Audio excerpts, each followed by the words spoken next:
Welcome to Biology 210, Lab 12, Genetics. We will begin with looking at the pre-lab questions and the assignments on pages 301 through 306. So on pages 301 through 306, you should complete the pre-lab questions by watching the videos and answering the questions. The animations will provide a great understanding of the genetic concepts. You will be also doing these concepts in the lecture portion of the course. These questions will be submitted on Blackboard for points. Exercise 34. Exercise 34 is a worksheet on pages 307 through 312 that goes through the basic concepts of genetics. You should use your textbook, Chapter 5, your lecture notes, page 327 of the lab manual, which covers the DNA structure, and the pre-lab videos to answer the questions. You may skip questions 10 through 13, which ask you to use the DNA model located in lab, and these questions will be submitted on Blackboard for points. Exercise 34 on page 310. So a portion of this exercise asks you to complete or fill in the missing components. So on page 310, question 21 in the lab manual, fill in the complementary DNA bases. So you should recall from the lecture material that adenine always pairs with thymine and cytosine always pairs with guanine. This is called complementary base pairing. Since we are looking at a structure of DNA, we are going to have A's and T's and C's and G's pairing together. You should fill in the rest of the dashes on page 310, and these will be submitted on Blackboard. I've gotten you started to show you the first couple pairs. You will do all of the dashes on page 310. Also on page 310, question 22, part A, asks you to fill in the complementary base pairs of RNA. So again, I've gotten you started. On this segment, you're only going to fill in the dashes on the top line. So now, because we're talking about RNA, we no longer have thymine, we have uracil.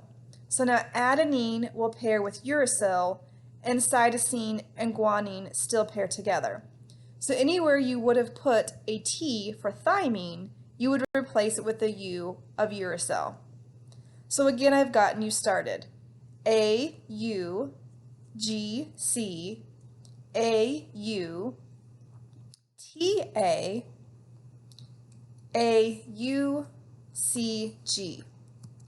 Also in question 22, part B asks you to circle the start codon.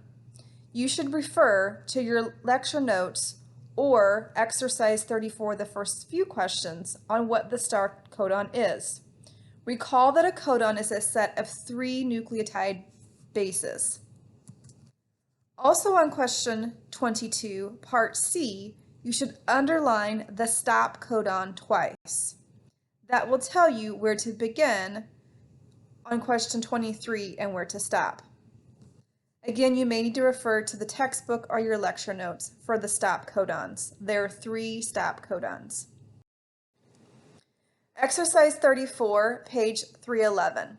So on page 311, there are lots of figures, and it's important that you fill in all of the components to get full credit. So on page 311, question 23, you're supposed to rewrite the codons from the previous page. So again, I've gotten you started. You will always start with the start codon.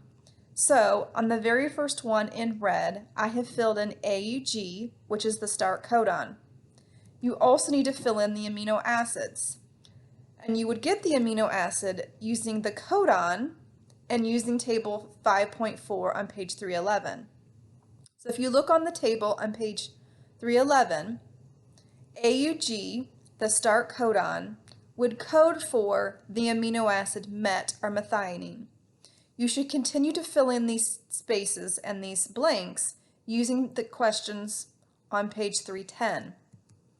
Write the anticodon in the small 3 dashes right above the codon.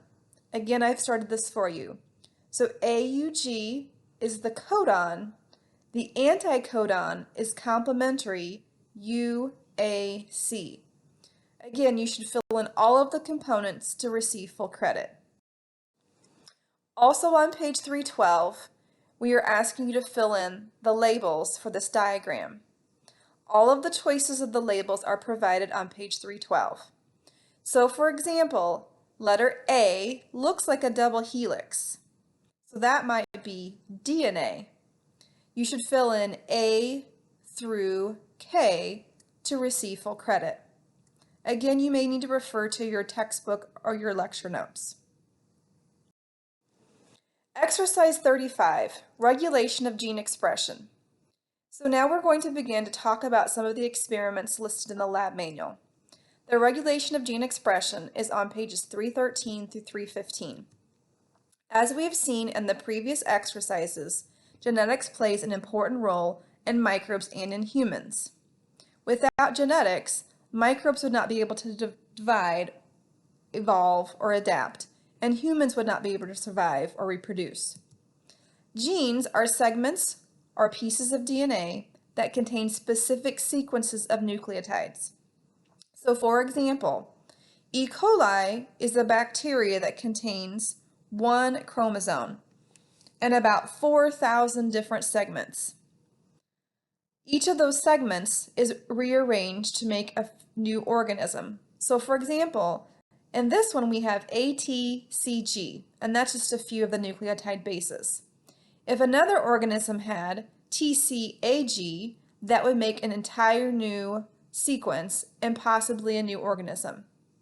So it is important for us to understand a couple of concepts, one of which is we're only looking at certain pieces of the DNA called genes, and the other is the sequence is going to vary from organism to organism. The sequence of these nucleotides determine the protein that is created. You should recall from the pre-lab and your lecture notes that we are going to do the central dogma. The central dogma says that we take DNA, we transcribe it to get mRNA. The mRNA is then translated into a protein. Also, from previous labs and lecture activities, proteins are enzymes. Enzymes perform metabolism. So if you do not produce the correct enzyme, then metabolism stops. So we will explore how gene expression is going to relate to metabolism in the next few slides. Exercise 35, regulation of gene expression, pages 313 through 315. Genes are regulated, turned on or off, depending on the circumstances. So for example, in your house, you would not turn on the furnace in the middle of summer if it was warm outside. Your thermostat regulates the temperature in your house by turning on the furnace or the air conditioner depending on what is needed. That is similar to what occurs in the gene expression of a microbe. Genes are turned on or off depending on the circumstance. The bacteria does not want to do transcription and translation, which are energy requiring processes, if they are not needed. We will explore these concepts further in the next few slides. So for example, if a bacterium is placed in a lactose broth, the gene for the enzyme required to break down lactose is turned on. Why would that be? So if you put a bacteria into a lactose broth and it has the gene to break down lactose to use it in metabolism, you would turn on those genes. The bacteria could use the lactose in metabolism and make ATP. If a bacterium is placed in a glucose broth, the gene or enzyme required to break down lactose is turned off.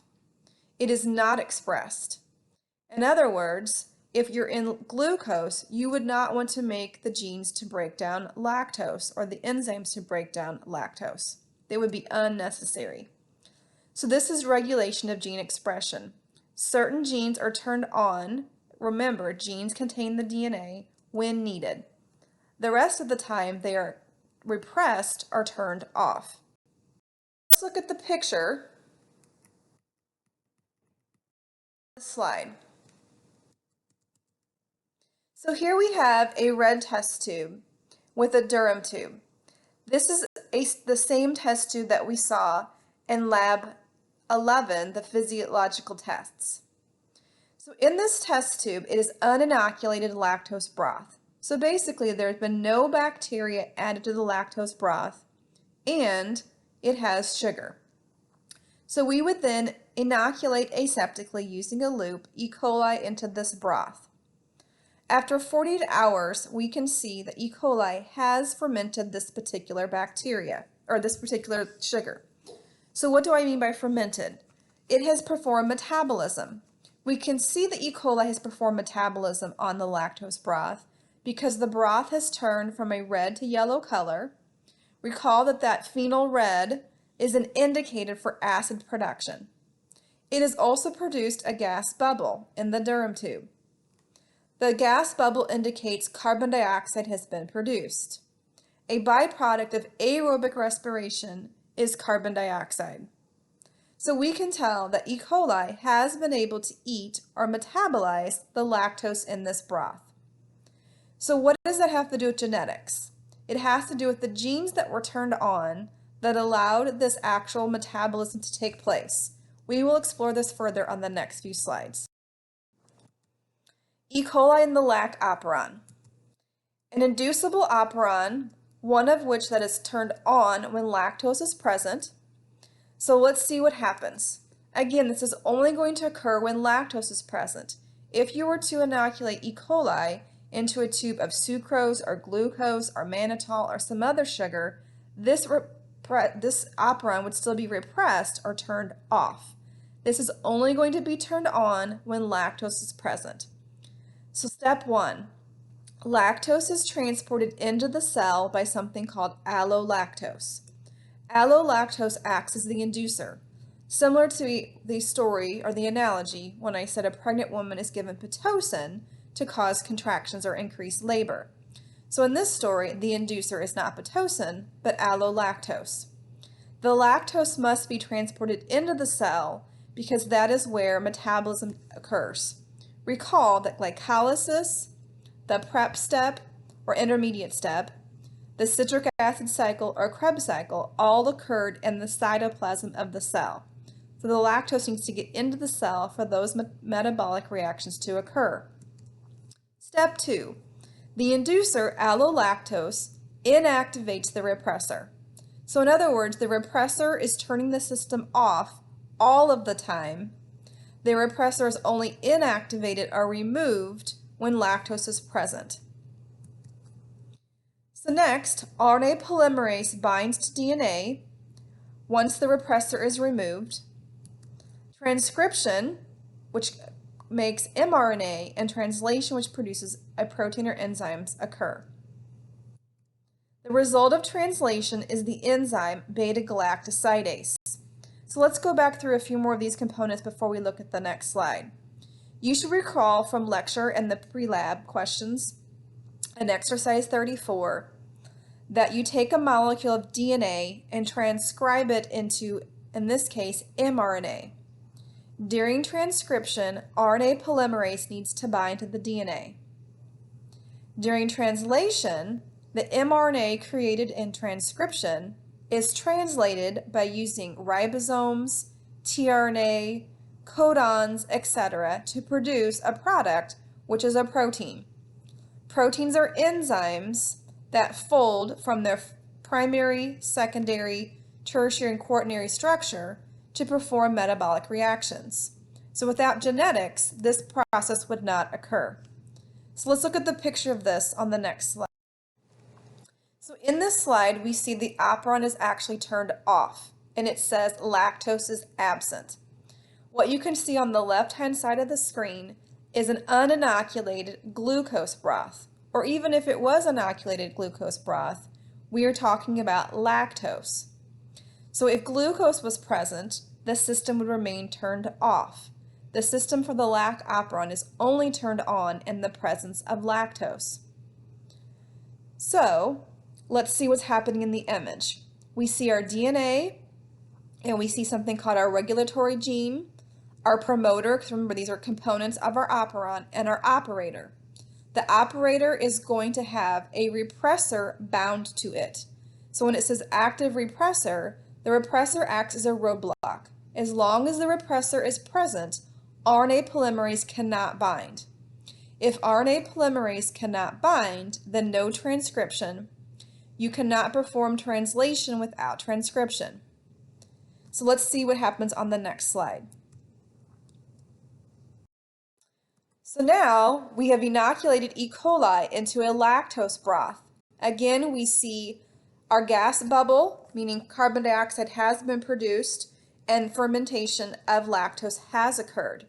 So now the operand is turned on, lactose is present, and let's look at the picture. So now in this picture, the repressor has been inactivated. The roadblock, the repressor, has been removed. So now RNA polymerase can bind to the DNA molecule. RNA polymerase can go down the DNA molecule and do transcription and translation. From translation, we get a protein. That protein happens to be the enzyme beta-galactosidase. Beta-galactosidase's job is to break lactose down into glucose and galactose. So let me rephrase that because that's something we didn't look at yet. So if you have lactose present, which is a sugar, it requires an enzyme. The enzyme is beta-galactosidase, remember enzymes end in ase, to break it down. So lactose is broken down by beta-galactosidase into two monosaccharides because lactose is a disaccharide. The two monosaccharides are glucose and galactose. The cell can then use glucose to perform aerobic respiration. Glucose is used in glycolysis to be broken into pyruvic acid, etc., and to make ATP. So to recap, lactose is broken down into glucose and galactose by the enzyme beta-galactosidase. Beta-galactosidase is an enzyme that's only produced if the genetics are present, if the lac gene is present. If the repressor is removed, then RNA polymerase can travel down the DNA molecule and translation can occur. There's also several animations in your Prelab that will help you understand this concept. Exercise 35, regulation of gene expression, on page 34. So let's talk about the setup of this experiment. 1/2 ml of water is added to 2 clean test tubes. That 0.5 milliliters of water is actually pipetted into 2 clean test tubes. Into each test tube we add what's called an OMPG wee tab. The wee tabs kind of look like little tiny pellets. They look kind of like the pellets you would use for decorating Easter eggs. The pellets are then dissolved in water by shaking the test tubes. One test tube is inoculated with E. coli, and the other test tube is inoculated with Proteus vulgaris. So what is the variable in this experiment? The bacteria. So that each test tube has the exact same thing except for 2 different bacteria. Both test tubes are incubated at 38 degrees for 2 hours. The initial appearance at time 0 or inoculation is seen in the picture on the right. Both test tubes are clear. The only difference is they have 2 different bacteria, 1 bacteria per test tube. What is the purpose of the OMPG? The OMPG is a detector for the presence of beta-galactosidase. So if beta-galactosidase is present, we will see a positive result. So on page 314, write your purpose and hypothesis for this experiment. Page 314 will be submitted on Blackboard. So you need to hypothesize which bacteria you think will test positive and which bacteria you think will test negative. Your choices are E. coli and Proteus vulgaris. Also include the purpose of this experiment. Do this before you see the result on the next few slides. Page 313, possible results. So what are the possibilities? So a positive test for beta-galactosidase, meaning beta-galactosidase is present, is seen as a yellow color, as you can see in the picture on the right-hand side. So positive would be yellow. Negative back for beta-galactosidase is seen as the initial color, kind of a clear color. So let's see what our actual results are. So we've performed the experiment, we've inoculated each test tube, we've added all the reagents, we've waited for 2 hours, and let's see what happens. See the results on the right-hand side. E. coli is yellow and Proteus vulgaris is clear. Use the results seen here to complete the questions on page 315. These pages will be submitted on Blackboard. So you should recall what it indicates if the yellow is seen or the clear color is seen.